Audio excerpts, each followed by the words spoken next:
반갑습니다. 예수는 빛교회입니다. 오늘은 요한복음 21장 1절에서 14절까지의 말씀으로 부활의 회복이라는 제목으로 함께 은혜 나누겠습니다. 예수님이 부활하셨습니다. 할렐루야! 어디선가 아멘 소리가 들리는 것 같네요.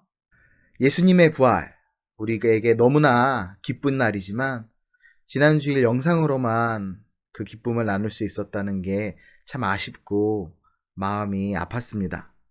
그러나 또 한편으로는 이제 우리가 다시 만난 날이 점점 다가온다는 사실에 기쁘고 설레는 마음으로 하루하루를 지냅니다.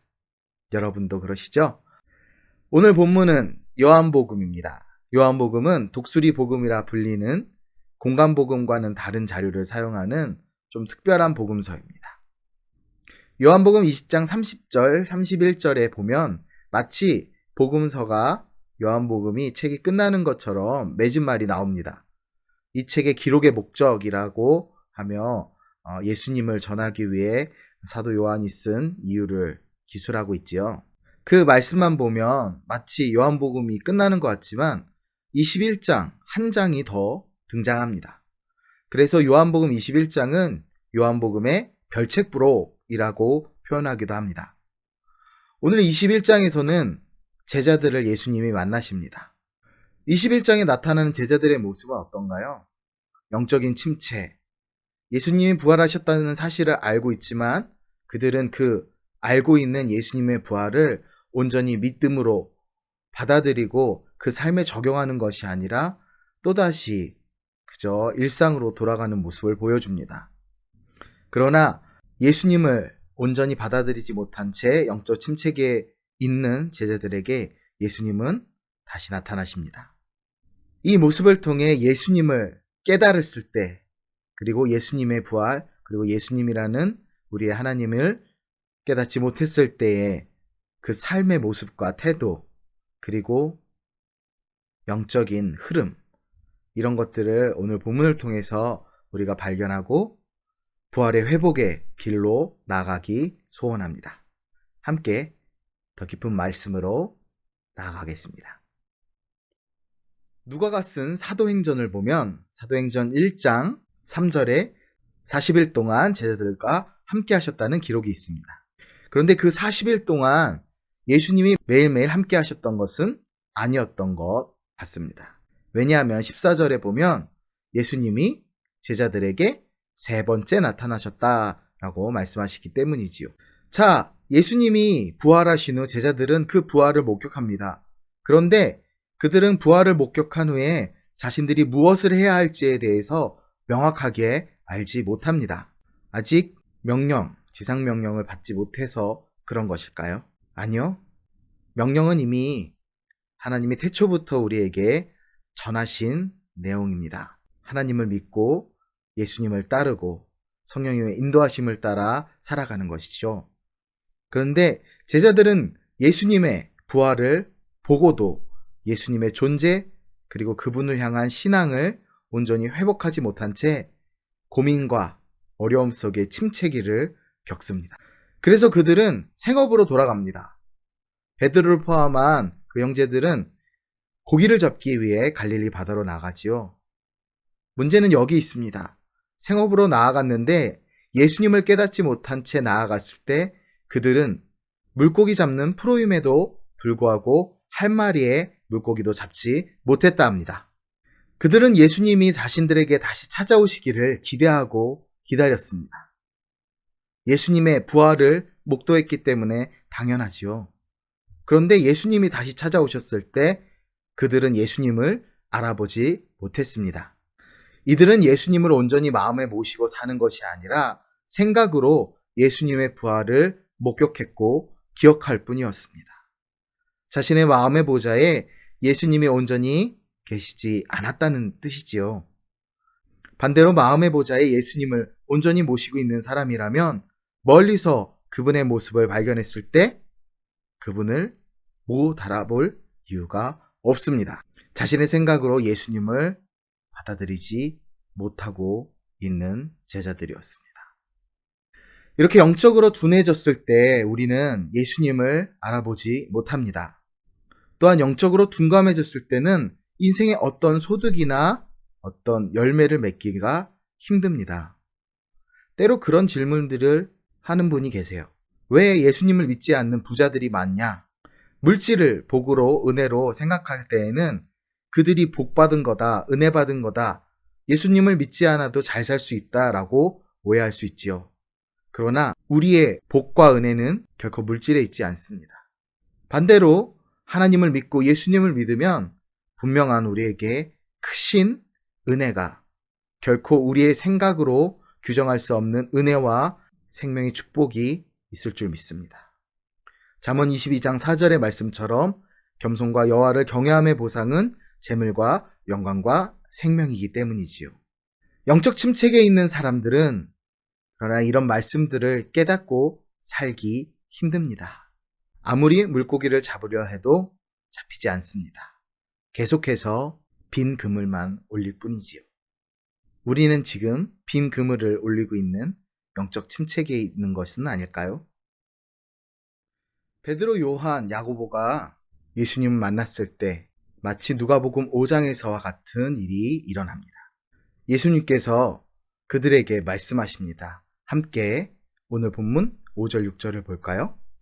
예수께서 이르시되 얘들아 너희에게 고기가 있느냐? 대답하되 없나이다. 이르시되 그물을 배 오른편에 던지라. 그리하면 잡으리라 하시니 이에 던졌더니 물고기가 많아 그물을 들 수 없더라. 아멘.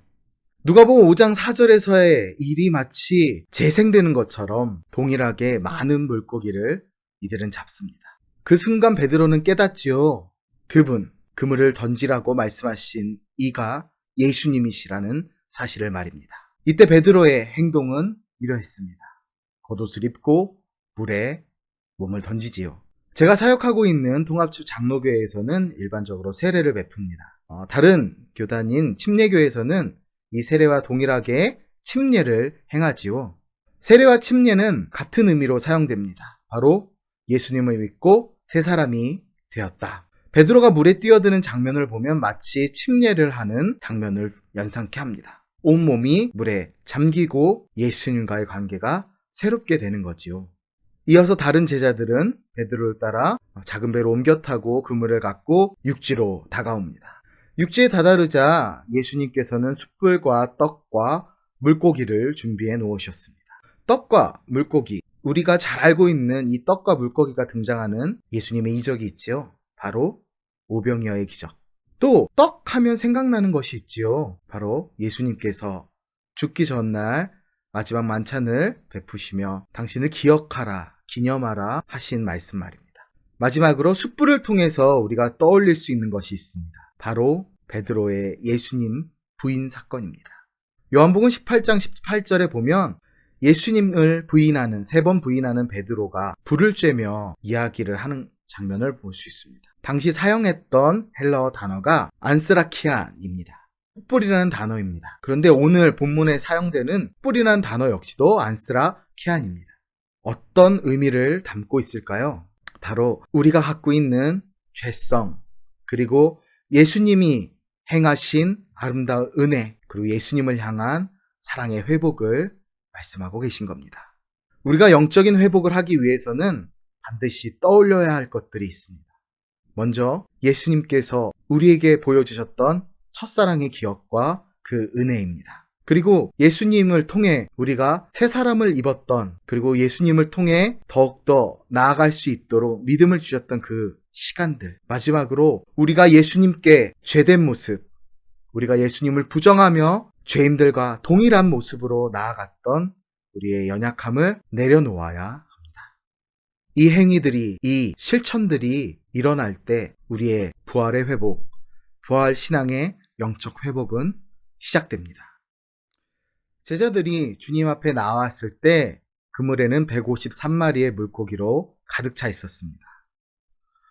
왜 153마리인가? 라는 것에 대한 의견은 분분하지만 명확한 통일된 해석은 없습니다. 다만 우리가 이 153마리라는 상징적인 숫자를 통해서 알 수 있는 것은 제자들이 예수님의 복음 증거자로서 사람을 낚는 어부가 되었다는 사실입니다. 예수님이 이렇게 사명을 제시하신 후 그들과 함께 아침 식사를 하십니다. 살아계시다는 증거지요. 부활하신 예수님이 세 번째로 그들 앞에 나타나셨을 때 제자들은 의심하지 않고 예수님과 함께 식사를 합니다. 하지만 아직 그들은 두려움과 자신의 잘못으로 인한 아쉬움과 여러 고민들 속에 있는 것 같습니다. 온전한 회복은 쉽지 않은 일이지요. 우리가 예수님을 만났다고 해서, 예수님의 은혜를 받았다고 해서, 예수님을 조금 안다고 해서 교만한 마음으로 세상을 살아가면 안 될 것입니다. 말씀을 정리합니다. 예수님은 제자들을 만나시며 그들의 잘못을 일일이 캐물으시고 책망하시지 않았습니다. 그리고 제자들에게 다가가시고 그들을 품어주십니다. 손수 그들이 배불리 먹을 수 있도록 아침상을 차려주시며 그들과 함께 호흡하시고 식사를 하십니다. 부활하신 예수님이십니다. 살아계시지요. 예수님이 그렇게 하신 이유는 아주 간단합니다. 관계의 회복. 예수님의 죽음으로 믿음 없어진 그들, 그러나 부활하신 예수님을 보고도 믿음을 회복하지 못하는 그들에게 예수님이 살아나셨다. 그리고 예수님을 믿고 예수님을 따르는 제자로 다시 돌아가자라는 부활의 관계 회복을 원하시는 겁니다. 예수님은 오늘도 우리에게 숯불과 떡과 생선을 베푸시며 아침상을 베푸시며 다가오십니다. 우리가 예수님과 멀어져 있다면 이리 와서 함께 아침밥 먹자라고 말씀하시는 예수님의 말씀만 기억하시기 바랍니다. 아침밥 먹는다. 결국 우리의 삶에 함께 하신다는 이야기지요. 예수님은 매일매일 아침에 그리고 우리 삶에 함께 식사하며 함께 살아가자 말씀하십니다. 어색하고 힘들 수 있습니다. 불편할 수 있습니다. 그러나 그것은 우리가 믿음 없는 잘못이요. 예수님은 여전히 그 자리에 계셔서 포기하지 않으시고 우리의 식사 자리에, 우리의 생활에, 우리의 삶에서 부활의 회복을, 부활의 신앙 회복을 원하고 계십니다. 예수님이 부활하셨습니다. 우리의 회복을 기대하며 다시 만날 날을 기대하며 사랑하고 축복합니다. 감사합니다.